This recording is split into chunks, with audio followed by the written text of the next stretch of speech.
Okay, I'm gonna try to make some 1 hour bread, and the ingredients will be as listed.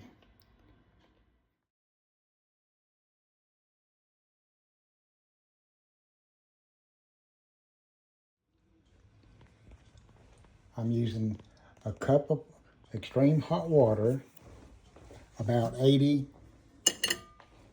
about 80 to 105 degrees. Then I'm going to use an eighth cup of sugar, a tablespoon of melted butter, which I'm fixing to melt, then 2.5 cups of bread flour, and you may end up needing up to a 1/4 cup more of flour. And then what I'm going to do is I'm going to put all this in my mixer, and then once it's mixed up, you put it on speed 2 on most mixers that has the bread attachment. And then what you do is you knead it in the bread machine for about 5 minutes. Then you'll bring it over here and you'll stick it in this bowl, which has been greased with spray. And then after it rises for about 20 minutes, put a warm, wet towel over top of it, a dish towel, and then get you a bread pan of some sort. I got a cast iron one, and I greased it real good with some Crisco grease, so that way I can do it. And then you want to have the oven set on 350, preheated, so that way you can get everything started. After I get it all mixed,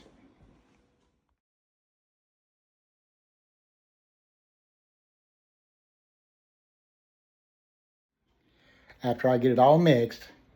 then once it's risen, then I'm going to take and put it in the bread pan and put it in the oven in about 25 to 30 minutes, somewhere closer to about 28 minutes. And it should be perfectly done. And we'll bring it out and then we'll see what it looks like from there. And if you have an instant thermometer, you can take and just put it in there and see it and be able to read it. As long as it's between 80 and 105, you're okay. Then get ready to put it in there. If you don't have an instant read thermometer, the best thing you can do is run your hands under the water. If it's warm enough to where you can wash your hands without burning, that would be about the right temperature. Now go ahead and start your sand mixer or whatever you have. Put it on 2 and time it for about 5 minutes.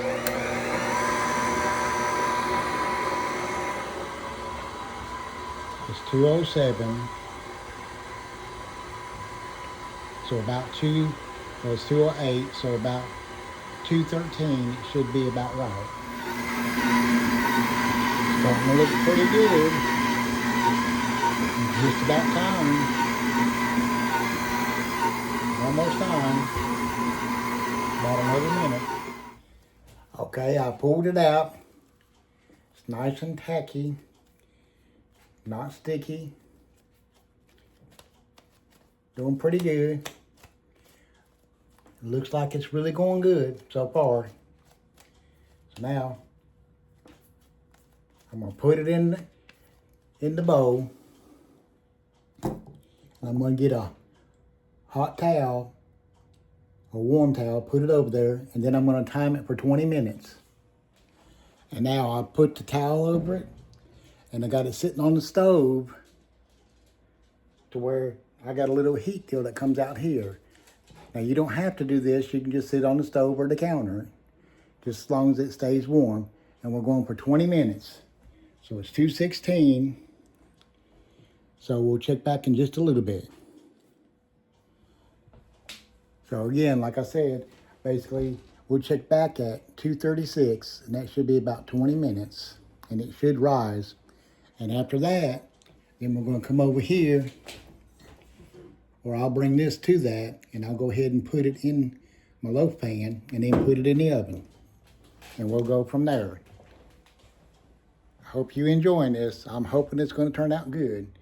My second or third time making bread, but the first couple of times I made it differently.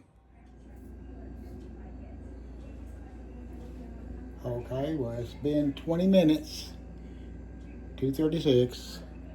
So what I'm gonna do is we're gonna lift it up and see what it looked like.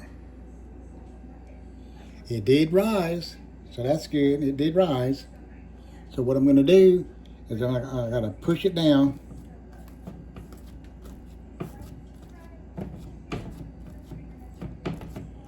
And after I get it pushed down, then I'm gonna have to take it over to the board and I'm gonna shape it up. Okay, I got it on the board now. Now I'm just gonna kind of knead it up, knead it over, roll it up, and you want to kind of fold it over and pinch it together. Now what you want to do is then you're going to take this and you're going to come over here and you're going to put it in the pan. Then kind of shape it a little bit out to the size of the pan. And then we're going to put it, okay, now I'm opening the oven. I'm going to take it, I'm going to put it in on the midway part through the oven. And then I'm going to use the timer for 27 minutes. So I'm going to stop filming so I can turn Siri on. And once I get it out and I cool it down, I bought these storage bags. They're for bread and all kinds of other good things like that. And you can put it in there. But I'm not going to put it in there until it's fully cooled. And then you should be able to keep your bread for at least anywhere from 3. I wouldn't trust it past 4 or 5 days. Because remember, it has no preservatives whatsoever. So it's meant to be eaten fresh and in a hurry. Plus, with only it taking an hour to cook from start to finish, well, make from start to finish, that makes it quick and easy. So about every 3 to 4 days, depending on how much bread you use, you can make you up a fresh loaf. And some of the things that'll make it easier to cut your bread is if you're fortunate enough to have an electric cutter, which can cut meats, turkeys, breads, and so on. But you really need a serrated knife like this in order to cut it. And something like this would help on making it easier to cut. Or you can buy a cheap one at Amazon, which is about like this. And you can get it for about $8. But this other one I've had for years. So I'm fixing to try to see how it does. Well, I took it out of the oven. And it doesn't look too bad, but it's not quite as brown as it showed on. But I'm gonna put a little bit of butter on it, just a tad. And then go from there. Now I'm gonna grab the bread off the stove. And I'm gonna put it over here on a rack and let it cool.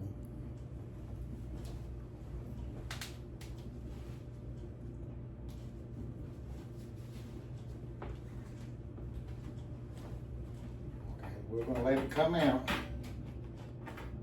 Ooh, look at that.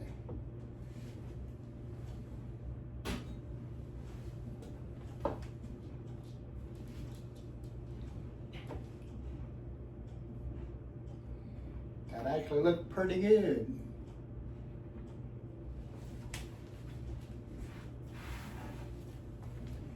Actually looks kind of pretty good. Once it gets cool, I'll find out. We'll wait. And just to let you see, this cast iron loaf pan done real good. It released the bread real easy and real good. And of course, I'm going to leave it here until it dries, cools completely. So that way I can taste it at what it's supposed to taste like. So hopefully it turns out good. I'm hoping.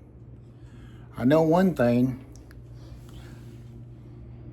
Oh man, it smells so good. I hope it tastes as good as it smells. I sure hope so, because it smells good.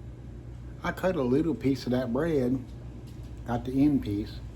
It don't taste too bad.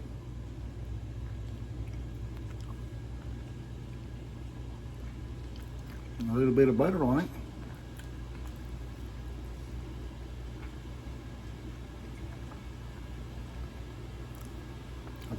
I think it could stand to cook just a little bit longer. So I'll put it back in the oven on the rack for just a tad. Well, so far, I cut a little piece out. This is what the texture seems to look like. And it seems to be okay. And so far, the taste seems to be, I'm still going to let it cool just a little bit more before I try to make a sandwich out of it. And that'll be the ultimate test for me, is to be able to make a peanut butter and jelly sandwich. Because I can use any bread in a toaster. But a good peanut butter and jelly sandwich is what I'm looking for. Well, I guess so far the bread's pretty good. So I guess I'll just leave it at that. Y'all enjoy. And see you with a little bit of update on how it tastes with sandwich bread.